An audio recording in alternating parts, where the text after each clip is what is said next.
Renato. Boa noite, Vila Sante. Queria começar perguntando para o Renato.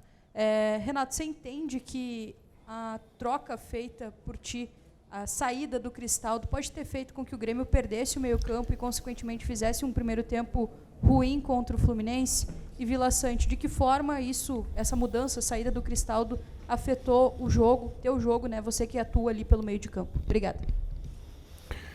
O Grêmio fez vários jogos assim com 3 zagueiros, se comportou bem, conseguimos algumas vitórias, algumas boas atuações.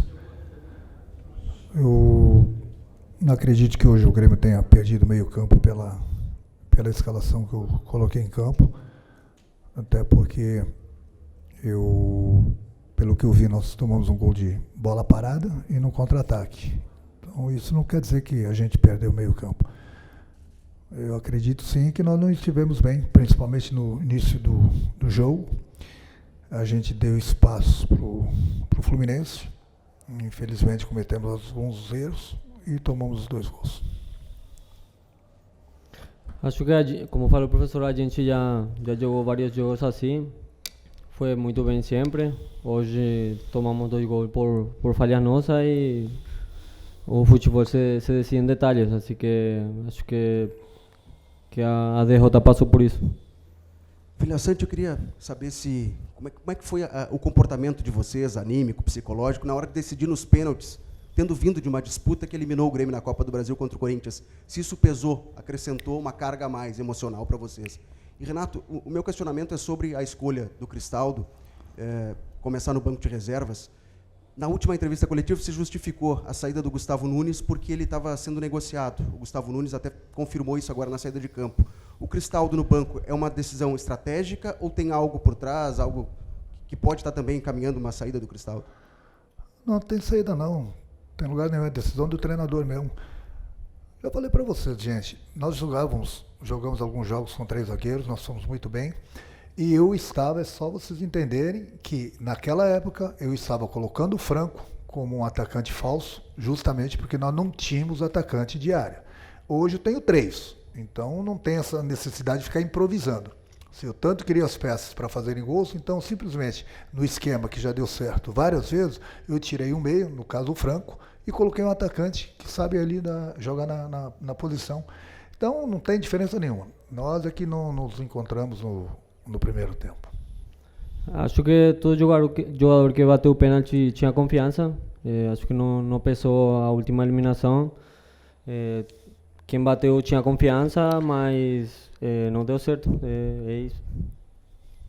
Vila Sante, ali no vestiário, como é que estava o clima dos jogadores e que impacto vai ter essa eliminação daqui para frente? Restou só o brasileiro para vocês. E para o Renato, o que aconteceu que o Bright White não conseguiu entrar no jogo, principalmente no primeiro tempo? Todo jogador que entra em campo, ele entra para fazer o melhor, né? Nem sempre o jogador está no seu dia. Mas é que ele esteve em campo, tecnicamente não esteve muito bem, mas brigou, procurou abrir espaço para o companheiro, mas infelizmente não estava numa noite inspirada, como o nosso time todo, né? No primeiro tempo. Renato. Não, foi uma derrota dolorosa. Todo mundo estava com muita confiança de passar. Infelizmente a gente ficou fora, dói muito, mas a gente não pode deixar de focar no brasileiro, que ainda estamos numa situação difícil e temos que colocar o Grêmio onde merece estar. Renato, boa noite. Gostaria que você explicasse o porquê que o Diego Costa e o Nathan Fernandes eles não ficaram como opções no banco de reservas. E o Vila Sante, se puder me explicar ali que teve uma confusão durante a cobrança de pênalti entre os jogadores do Fluminense e do Grêmio, se isso pode ter impactado de alguma forma para o Grêmio. O Diego Costa praticamente jogou quase que os 90 minutos diante do Bahia. É um jogador que estava muito tempo parado, 2 meses, estava com muitas dores musculares. Até se colocou à disposição, mas falou que não estava 100%. Então, seria muito arriscado. De repente, se o Márcio sofresse algum tipo de lesão no início do jogo, colocar o Diego, seria um risco muito grande, já que ele estava com as dores musculares muito fortes. Quanto o Diego, então, foi isso. E o Nathan, O meu grupo é grande, hoje eu tenho bastante opções. Eu falo sempre para eles, aproveite as oportunidades. Eu não posso levar todo mundo para o banco. Eu levo de acordo com aquilo que eu acho que eu vou precisar durante a partida. Essa briga que aconteceu ali, acho que é normal, acontece sempre dentro do campo e acredito que não influiu nada nas cobranças dos pênaltis.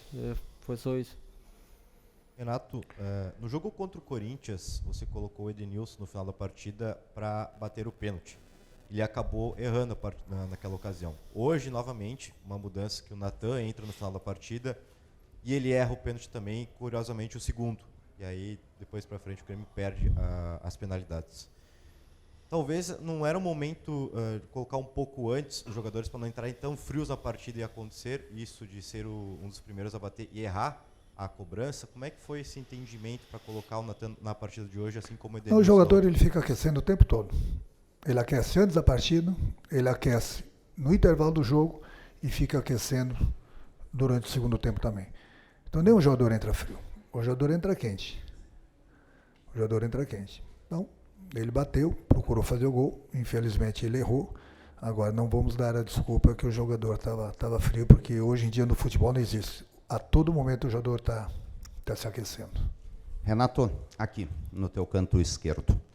Eu gostaria de entender a tua ideia inicial na escalação. Tu decidiu tirar os dois meias que o Grêmio tem no elenco, o Monsalve e o Cristaldo. Curiosamente, os jogadores que vinham com um desempenho, vou dizer, interessante dentro das últimas partidas. O porquê dessa decisão e o porquê colocar um time, e quero te pedir desculpa pela palavra, tão acadelado no primeiro tempo, tão recuado, aceitando tanto o jogo do Fluminense, por que não jogar como o Grêmio na noite de hoje? Porque no primeiro jogo contra o Fluminense a gente jogou com dois zagueiros e a gente deu bastante espaço para o time do Fluminense, coisa que não poderia acontecer hoje. A gente tinha que ser mais malandro, essa que é a verdade, durante o primeiro tempo, porque a gente não tomássemos aqueles dois gols. Aí você fala que o Miguel e o Franco são bons jogadores, ele vem se apresentando bem, eu concordo com você. Aí você fala que o Soteldo e o Martin não vêm bem, então. Bom, então quantos jogadores eu coloco em campo? Bom, então vem no meu lugar. Pega o apito, vai na beira do campo, pede lá para o Guerra para ele te dar um emprego. Aí você faz o que bem entender. Enquanto eu estiver lá, você só faz as perguntas e eu respondo para você. Renato, Cícero Melo, canais Disney e ESPN, eu sempre brinco contigo, mas hoje, por respeito ao profissional, eu entendo que uma eliminação é dolorosa do jeito que foi, vou só fazer a pergunta simples. Renato, você construiu uma vantagem que era boa, o empate do campo do adversário é uma vantagem. Mas você perdeu essa vantagem, seu time perdeu em menos de 27 minutos, não só perdeu a vantagem, como o Fluminense reverteu a vantagem.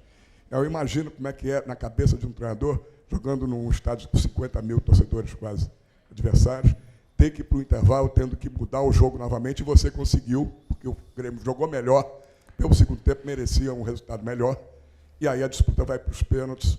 E nos pênaltis, a gente sabe que não depende mais do treinador, não depende mais de tática, depende de outros fatores, concentração, treinamento e tudo mais.